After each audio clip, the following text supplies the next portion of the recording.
प्रियो, इस संसार में हम सभी कभी ना कभी आलस्य, कमजोरी और थकान का सामना करते हैं। यह भावनाएं और अवस्थाएं हमें शारीरिक, मानसिक और आत्मिक रूप से कमजोर बनाती हैं। जब हम इनसे जूझ रहे होते हैं तो लगता है जैसे जीवन में ऊर्जा की कमी हो गई है, हमारी प्रेरणा खो गई है और हम अपने लक्ष्य से दूर होते जा रहे हैं। ऐसी परिस्थितियों में कई लोग चिकित्सा, विज्ञान, औषधियों और मनोवैज्ञानिक तकनीकों का सहारा लेते हैं, लेकिन कभी कभी इनका भी कोई प्रभाव नहीं होता। लेकिन क्या आप जानते हैं कि बाइबल में इन सभी समस्याओं का एक दिव्य समाधान मौजूद है। बाइबल न केवल हमारे आत्मिक जीवन का मार्गदर्शन करती है, बल्कि हमारे शारीरिक और मानसिक स्वास्थ्य को भी सुदृढ़ करती है। परमेश्वर का वचन जीवित और प्रभावशाली है और इसमें वह शक्ति है जो हमारे जीवन में परिवर्तन लाती है। आलस्य, कमजोरी और थकान को दूर करने के लिए बाइबल में कुछ ऐसे शक्तिशाली वचन हैं जो न केवल हमें मानसिक और आत्मिक रूप से सशक्त बनाते हैं, बल्कि प्रभु यीशु और उनके स्वर्गदूतों के माध्यम से हमारे जीवन में चमत्कार भी करते हैं।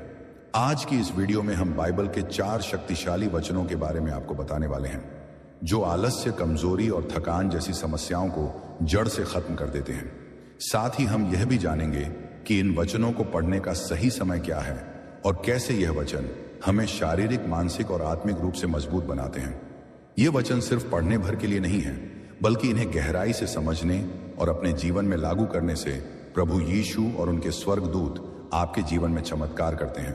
तो चलिए वीडियो को लाइक कीजिए और वीडियो आखिर तक जरूर देखिए। चलिए जानते हैं इन 4 वचनों के बारे में जो सारी बीमारियों का इलाज है। हमारा पहला वचन आता है मैथ्यू 11वें वचन 28 और 30 में। हे सब परिश्रम करने वालों और बोझ से दबे लोगों, मेरे पास आओ, मैं तुम्हें विश्राम दूंगा।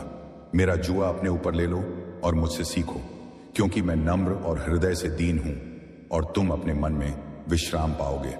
प्रियो, जब हम इस वचन को पढ़ते हैं और इसे अपने दिल से मानते हैं तो प्रभु यीशु खुद हमें उनके पास आने का निमंत्रण देते हैं। यह वचन हमें यह आश्वासन देता है कि प्रभु यीशु हमारे जीवन में हर प्रकार के बोझ को हल्का कर देंगे। प्रभु की इस वाणी में ऐसी शक्ति है जो हमारे शरीर और मन को विश्राम देती है। जब आप इस वचन का उच्चारण करते हैं तो स्वर्गदूत आपके चारों ओर एक सुरक्षा कवच बना देते हैं, जिससे नकारात्मक ऊर्जा और तनाव आप तक नहीं पहुंच पाते। यह वचन पढ़ने से आपका आत्मा प्रभु के साथ जुड़ता है। जैसे ही आप इसे पढ़ते हैं, प्रभु यीशु आपकी सारी चिंताओं और बोझ को अपने ऊपर ले लेते हैं, जिससे आपका मन और शरीर तुरंत हल्का महसूस करने लगता है। यह मानसिक और शारीरिक तनाव को कम करता है, जिससे आपकी बीमारियों का धीरे धीरे अंत होने लगता है। प्रभु यीशु की इस दिव्य कृपा से आप शांति, विश्राम और नई ऊर्जा प्राप्त करते हैं, जो आलस्य, कमजोरी और थकान को दूर कर देती है। प्रियो, इस वचन का पाठ सुबह के समय विशेष रूप से दिन की शुरुआत में कीजिए। यह आपको पूरे दिन के लिए प्रभु की दिव्यता से जोड़े रखता है और आप पूरे दिन ऊर्जा और शांति का अनुभव करते हैं। सुबह इस वचन का उच्चारण करने से आपके मन और शरीर में एक दिव्य संतुलन स्थापित होता है, जिससे आप आलस्य और थकान से दूर रहते हैं। अब बात करते हैं दूसरे वचन की। दूसरा वचन यशाया 40 वचन 29 और 31 में आता है।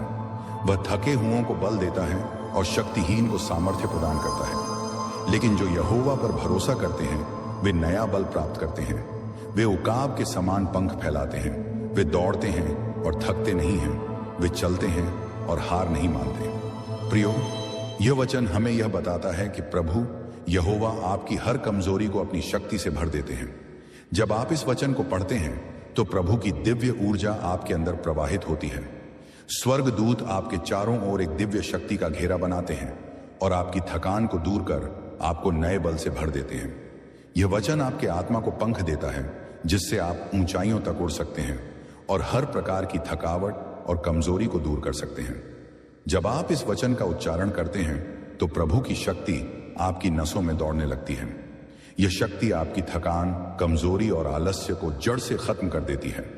जैसे ही आप प्रभु पर विश्वास रखते हैं और इस वचन का अभ्यास करते हैं, आप महसूस करेंगे कि आपकी बीमारियां धीरे धीरे खत्म हो रही हैं और आप एक नई ऊर्जा और शक्ति से भर जाते हैं।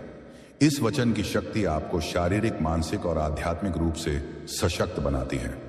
प्रियो, यह वचन रात को सोने से पहले पढ़ना है। जब आप पूरे दिन की थकान से उभर रहे होते हैं तो इस वचन का पाठ आपको नई ऊर्जा से भर देता है। यह वचन आपको एक शांतिपूर्ण और सजीव नींद का अनुभव देता है, जिससे आप अगले दिन के लिए पूरी तरह से तैयार रहते हैं। तीसरा वचन भजन संहिता 23 वचन 1 और 3 में आता है, यहोवा मेरा चरवाहा है, मुझे कुछ कमी नहीं होगी। वह मुझे हरी चराई में बैठा है, वह मुझे शांत जल के पास ले चलता है, वह मेरे प्राण को पुनर्स्थापित करता है। प्रियो, इस वचन को पढ़ने से हमें यह आश्वासन मिलता है कि प्रभु हमारे जीवन की हर छोटी बड़ी आवश्यकताओं का ध्यान रखते हैं। जब हम इस वचन का उच्चारण करते हैं तो प्रभु यीशु हमारे जीवन को हरी भरी चराइन और शांतिपूर्ण जल के पास ले जाते हैं। स्वर्ग दूत आपके चारों ओर शांति दास और शारीरिक शांति प्रदान करता है। यह दिव्य शक्ति आपको हर प्रकार की चिंता और तनाव से मुक्त करती है। यह वचन आपको आंतरिक शांति और ताजगी प्रदान करता है। जब भी आप इसे पढ़ते हैं, आप महसूस करते हैं कि आपकी सारी चिंताएं और समस्याएं दूर हो रही हैं। प्रभु की कृपा आपके शरीर को पुनः सजीव करती है, जिससे आप शारीरिक और मानसिक रूप से स्वस्थ हो जाते हैं। यह वचन आपकी आत्मा को मजबूत बनाता है और आपकी बीमारियों का अंत करने के लिए प्रभु की शक्ति का अनुभव कराता है। प्रियो, इस वचन का पाठ दिन के किसी भी समय किया जा सकता है, खासकर जब आप शांति और ताजगी की आवश्यकता महसूस करते हैं। जब भी आपको लगे कि आप तनावग्रस्त या परेशान हैं, इस वचन का उच्चारण करें और प्रभु की कृपा का अनुभव करें। यह वचन आपको एक नई दिशा और शक्ति प्रदान करेगा, जिससे आप अपनी समस्याओं का समाधान पा सकेंगे। अब चलते हैं चौथे और आखिरी वचन की ओर।